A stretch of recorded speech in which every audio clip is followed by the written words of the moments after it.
लखनऊ की धुंधली शामें, जहां इतिहास की फुसफुसाहटें आधुनिकता की सरसराहटों से घुल-मिल जाती हैं, आदित्य के लिए कभी शांत और पूर्वानुमानित थीं। वह, जो लखनऊ विश्वविद्यालय के भौतिकी विभाग के शांत गलियारों में खोया रहता था, ब्रह्मांड के जटिल नृत्य में डूबा हुआ एक जिज्ञासु मन था। तारे, दूरस्थ निहारिकाएं और क्वांटम की रहस्यमय दुनिया, यही उसकी वास्तविकता थी, जब तक कि वह रात नहीं आई जिसने सब कुछ बदल दिया। वह देर रात प्रयोगशाला से लौट रहा था, दिमाग आइंस्टीन के सापेक्षता सिद्धांत के जटिल समीकरणों में उलझा हुआ था। तभी आसमान में एक विस्मयकारी तमाशा हुआ। एक प्रकाश, भेदी और अपरिचित, बादलों के पर्दे को चीरता हुआ नीचे उतरा।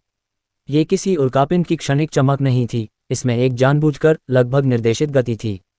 कुछ ही पलों में ये शहर के बाहरी इलाके में, गोमती नदी के किनारे फैले एक सुनसान खेत में उतर गया।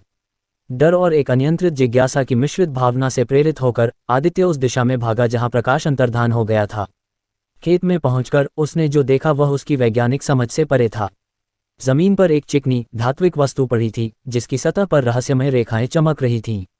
ये किसी भी ज्ञात पदार्थ से भिन्न दिखती थी, एक परग्रही कलाकृति जो शांत रात के कैनवास पर एक अजनबी राग अलाप रही थी। एक अदम्य आकर्षण ने उसे अपनी ओर खींचा। जैसे ही उसकी उंगलियां उस ठंडी, अपरिचित धातु को छूने वाली थीं, एक तीव्र, नीली रोशनी फूट पड़ी, जिसने उसे पीछे धकेल दिया।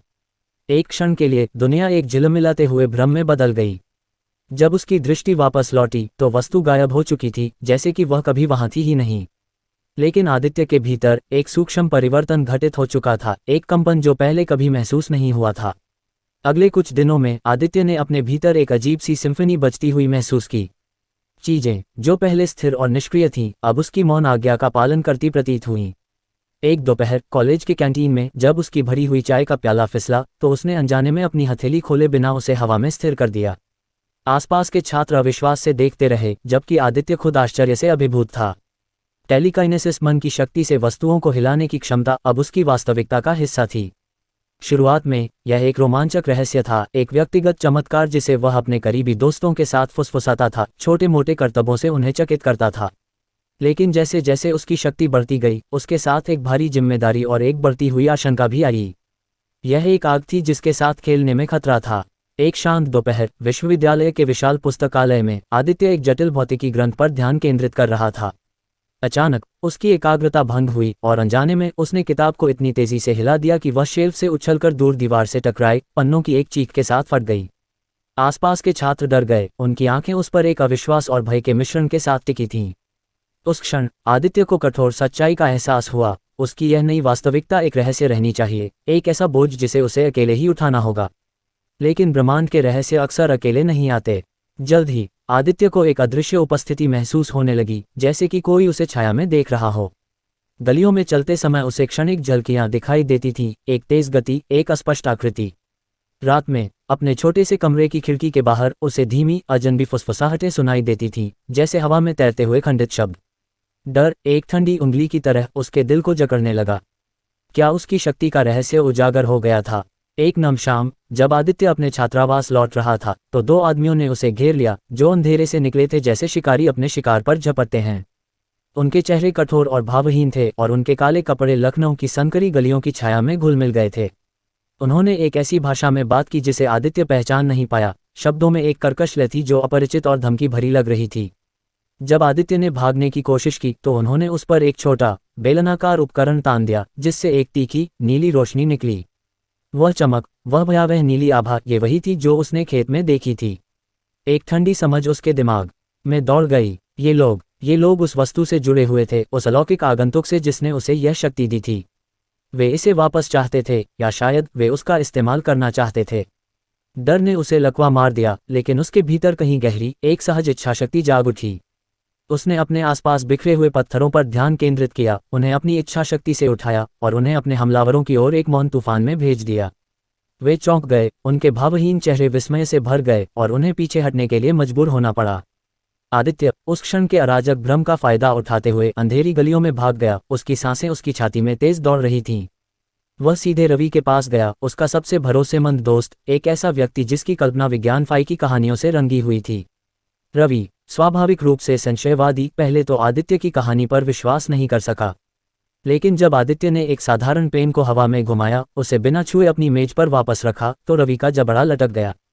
अविश्वास की जगह पर एक रोमांचकारी डर ने ले ली। साथ मिलकर उन्होंने उस रहस्यमय मुठभेड़ की तह तक जाने का फैसला किया। विश्वविद्यालय की धूल भरी लाइब्रेरी की शांत गहराई में और इंटरनेट के अथाह सागर में उन्होंने उस अजीब वस्तु और नीली रोशनी के बारे में जानकारी खंगालनी शुरू कर दी। किंवदंतियों, षड्यंत्र सिद्धांतों और अस्पष्ट वैज्ञानिक पत्रों के बीच उन्हें एक भयावह सच्चाई का एहसास हुआ। वह वस्तु एक अज्ञात अलौकिक सभ्यता का अवशेष थी, एक ऐसा उपकरण जिसमें अपार ऊर्जा और मानसिक क्षमता को बढ़ाने की क्षमता थी। और वे अनजान लोग, जिनकी छायाएं अब आदित्य की जिंदगी पर मंडरा रही थीं, एक गुप्त संगठन के सदस्य थे जो ऐसी तकनीकों को अपने नियंत्रण में रखने के लिए किसी भी हद तक जा सकते थे। आदित्य, जो कभी लखनऊ की शांत गलियों में गुमनाम था, अब एक खतरनाक खेल का मोहरा बन गया था, एक ऐसी दौड़ में जहां दांव उसकी अपनी जान थी। उसे अपनी नई शक्तियों को नियंत्रित करना सीखना था, उन्हें एक हथियार के रूप में इस्तेमाल करना था और उन अदृश्य दुश्मनों से खुद को बचाना था जो उसकी असाधारण क्षमता का शोषण करना चाहते थे। एक चांदनी रात में, जब आदित्य और रवि शहर के बाहरी इलाके में एक परित्यक्त खंडहर में अपनी रणनीति बना रहे थे, तो वे फिर से आ गए। इस बार वे अधिक संख्या में थे, उनकी चाल में एक आत्मविश्वास था जो पहले गायब था। उनके हाथों में चिकने काले हथियार थे जो खतरे की एक ठंडी हवा छोड़ रहे थे। आदित्य समझ गया कि अब कोई छिपने या भागने की जगह नहीं है। उसे अपनी शक्ति का सामना करना होगा, अपनी असाधारण क्षमता को अपनी रक्षा की पहली और आखिरी पंक्ति बनानी होगी। एक भयानक संघर्ष शुरू हुआ, खंडहर की शांत हवा मानसिक ऊर्जा और क्रोधित फुसफुसाहटों से फट गई। आदित्य ने अपनी इच्छाशक्ति को केंद्रित किया, खंडहरों से ईंटें और पत्थर उखाड़ दिए, उन्हें अपने हमलावरों की ओर एक बवंडर में भेज दिया। रवि अपनी बुद्धि और साहस के साथ उनका ध्यान भटकाने और उन्हें बाधित करने की कोशिश कर रहा था। लेकिन वे प्रशिक्षित थे, निर्मम, और उनके पास ऐसी तकनीक थी जिसका आदित्य केवल अनुमान लगा सकता था। जैसे जैसे लड़ाई तेज हुई, आदित्य ने अपनी शक्ति की सीमाओं को धक्का दिया, नई क्षमताओं को उजागर किया जिनके बारे में वह कभी नहीं जानता था कि उसके पास है। उसने अपने विरोधियों के विचारों को महसूस किया, उनके आंदोलनों का अनुमान लगाया और अपनी मानसिक शक्ति से उन्हें लकवा मार दिया।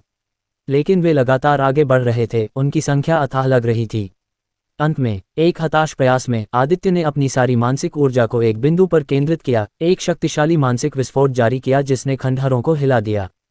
ऊर्जा की एक अदृश्य लहर उनके माध्यम से गुजरी, उन्हें बेहोश होकर जमीन पर ढेर कर दिया। हाँफते हुए और घायल, आदित्य और रवि खंडहरों से भाग निकले, लखनऊ की अंधेरी रातों में गायब हो गए। वे जानते थे कि उनकी जिंदगी हमेशा के लिए बदल गई थी। वे अब उस गुप्त संगठन के साए में जिएंगे, हमेशा पकड़े जाने के डर से त्रस्त रहेंगे। लेकिन उस डर के बीच आदित्य के भीतर कुछ और भी पनप रहा था, एक दृढ़ संकल्प।